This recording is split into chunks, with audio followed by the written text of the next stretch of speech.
Well, it hasn't been a great few weeks as far as the Indian crypto space is concerned. Unfortunately, they've been in the news for all the wrong reasons. But before we get talking to you about what these allegations have been against various crypto exchanges, it's also important to point out that the Indian crypto space has always been in a grey zone.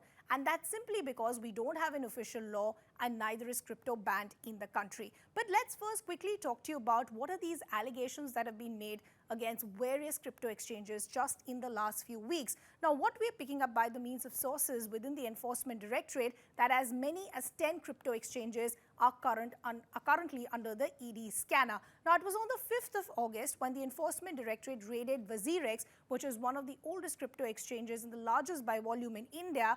Assets worth rupees 64.67 crore at that time were frozen by the Enforcement Directorate. The allegation against them is they assisted accused instant loan app companies. I'll talk to you about the modus operandi of these loan apps in just a bit and how they even harass victims. The allegations against the crypto exchanges are of money laundering via purchases, and that's why it makes it extremely serious, posing a threat as far as the future of crypto in India is concerned. There are also allegations of transfer of virtual crypto assets. But as I pointed out, this is not just limited to one crypto exchange. On the 11th of August, you had another crypto exchange by the name of Vault, which also came under the scanner of the Enforcement Directorate. ED at that time has also frozen assets worth 370 crores of Vault, and we're understanding many more crypto exchanges could be raided by the Enforcement Directorate in days to come. As I pointed to you just a short while ago, that seems to be a nexus between the crypto exchanges and these loan apps that we're talking about. Let's quickly talk to you about how these loan apps actually harass victims. Now, these are fraud fintech companies.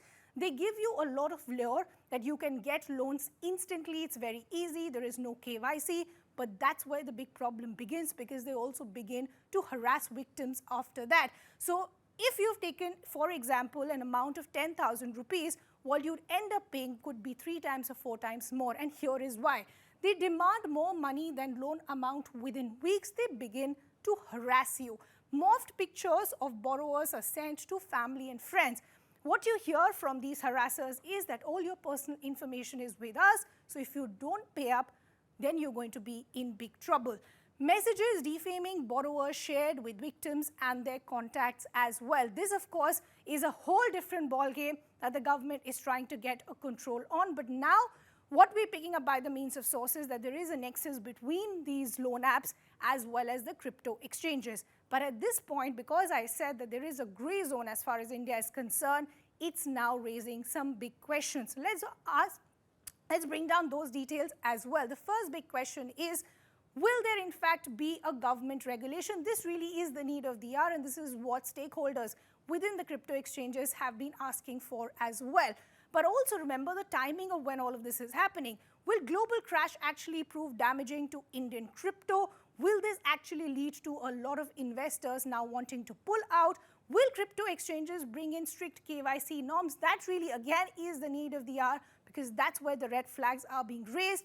But as far as the investors are concerned, who are extremely unsure about their money today, will this actually lead to a lot of panic set?